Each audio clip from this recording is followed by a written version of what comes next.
श्रीराम समर्थ। वक्रतुंड महाकाय सूर्यकोटि समप्रभ निर्विघ्नं कुरु मे देव सर्वकार्येषु सर्वदा। गुरुर्ब्रह्मा गुरुर्विष्णुः गुरुर्देवो महेश्वरः गुरुः साक्षात् परब्रह्म तस्मै श्री गुरवे नमः। विदेहापरि चालवूनी प्रपंच मुमुक्षु जनालागी अध्यात्म चर्चा करोनी बहुलोकजे मेळवीती।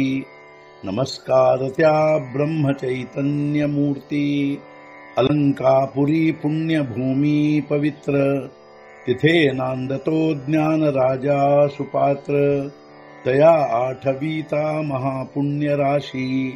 नमस्कार माझा सद्गुरु श्री ज्ञानेश्वराशी। सद्गुरुनाथ महाराज की जय। जय जय रघुवीर समर्थ। श्रीराम समर्थ। जय जय रामकृष्ण हरी। ಶ್ರೀ ಜ್ಞಾನೇಶ್ವರಿ ಅಧ್ಯಾಯ 14 ಗುಣತ್ರಯ ವಿಭಾಗ ಯೋಗ ಸಂಪುಟ 101 ಕಿಂ ಬಹುನಾ ಪಂಡು ಸುತ ಐಸಾ ತೋ ಮಾಝಿ ಸತ್ತಾ ಪಾವೇ ಜೈಸಿ ಸರಿತಾ ಸಿಂಧುತ್ವಗ. ಇಷ್ಟೇ ಅಲ್ಲದೆ ಪಂಡುಸುತ ಅವನು ಹೇಗೆ ಹೊಂದಿರುವನೆಂದರೆ ನನ್ನ ಸತ್ತೆಯನ್ನು ಹೊಂದುವುದೋ ಯಾವ ರೀತಿ ನದಿಯು ತಾನು ಸಿಂಧುತ್ವವನ್ನು. ಇಷ್ಟೇ ಅಲ್ಲದೆ ಅರ್ಜುನ ಅವನು ನನ್ನ ಸತ್ತೆಯನ್ನು ಹೇಗೆ ಹೊಂದಿರುವನೆಂದರೆ ನದಿಯು ಹರಿಯುತ್ತಾ ಹೋಗಿ ಸಮುದ್ರವನ್ನು ಸೇರಿತೆಂದರೆ ಆ ನದಿಯು ಸಮುದ್ರದ ಸತ್ತೆಯನ್ನು ಹೊಂದಿದಂತೆ ಹೊಂದುವನು. ನಳಿಕೆ ವರುಣಿ ಉಠಿಲ ತೈಸಾ ಶುಕಶಾಖೆ ಬೈಸಲ ತೈಸಾ ಮೂಳ ಅಹಂತೆ ವೇಢಿಲ ತೋ ಮಣಹೋನಿಯ. ಗಿಳಿ ಕೊಳವೆ ಮೇಲಿಂದ ಎದ್ದಿತು, ಹಾರಿ ಹೋಗಿ ಟೊಂಗೆಯ ಮೇಲೆ ಕುಳಿತಿತು.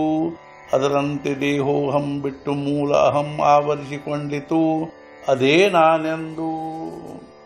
ಗಿಳಿ ಹಿಡಿಯುವ ಕೊಳವೆಯ ಮೇಲೆ ಕುಳಿತ ಗಿಳಿಯು ಕೊಳವೆಯ ಮೇಲಿಂದ ಎದ್ದು ಹಾರಿ ಹೋಗಿ ಟೊಂಗೆಯ ಮೇಲೆ ಕುಳಿತಿತು.